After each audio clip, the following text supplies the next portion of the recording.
सरत्या वर्षालाच निरोप देत असताना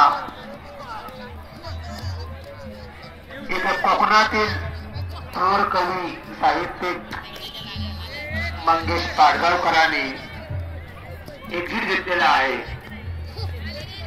प्रेम करावं कसं करावं, प्रेम करताना या कोकणाची कसं निर्मित कसं व्हावं याचं भावविश्व म्हणजे मंगेश पाडगावकर.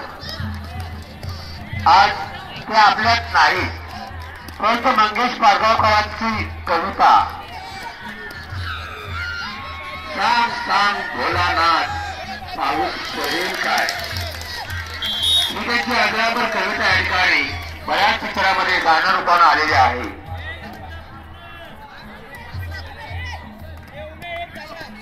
अशा प्रकारे कवी मनाचे मंगेश पाडगावकर यांनी काल आपल्या जगाचा निरोप घेतलेला आहे. जाता जाताना का होईना सरत्या वर्षाला एक दुःखाची झालं देऊन गेलं असं वाटलं तरी त्यांचं वय 86 वर्ष होतं. 86 वर्षाच्या आयुष्यामध्ये त्यांनी मराठीचे प्राध्यापक म्हणून काम केलेलं आहे आणि मराठीचे प्राध्यापक असताना वयाच्या 14व्या वर्षी मामाच्या गावाला जाऊया हे त्यांचं गाणं त्यावेळी लहान आबालवृद्धांच्या मनावर ठसा उमटवून गेलं. तेच आपले बालकवी बालमनाचे कवी मंगेश पाडगावकर. 2 मिनिटं संपलेली आहेत. वेळाधिकारी आमचे वाघ सरांचा या ठिकाणी इशारा आहे. ते देखील स्टेट लेवलचे खेळाडू आहेत.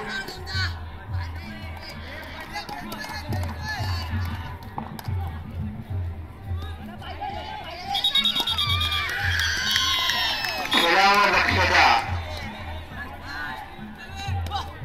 कदाचित 4 तारखेला एक शासन परिपत्रक बाहेर येत आहे की त्या परिपत्रकानुसार विद्यार्थी दिवसभरातून 2 तास जर मैदानावर असेल तर त्या विद्यार्थ्याला 20 गुणांची खैरात देण्याचा शासनाचा प्रयत्न आहे.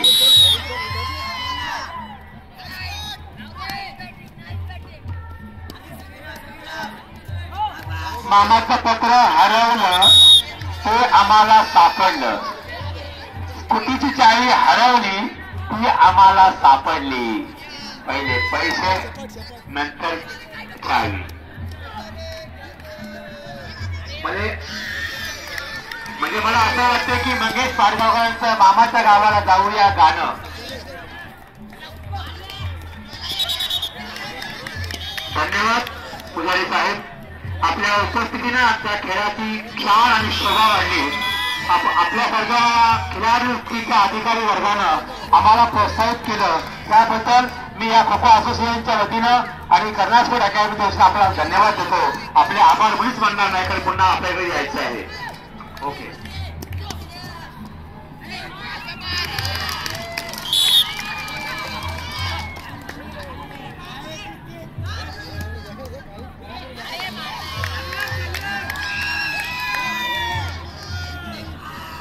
या ठिकाणी 4 मिनिटं संपलेली आहेत आणि शेवटचा 1 मिनिट बाकी आहे असं मला हरकत नाही.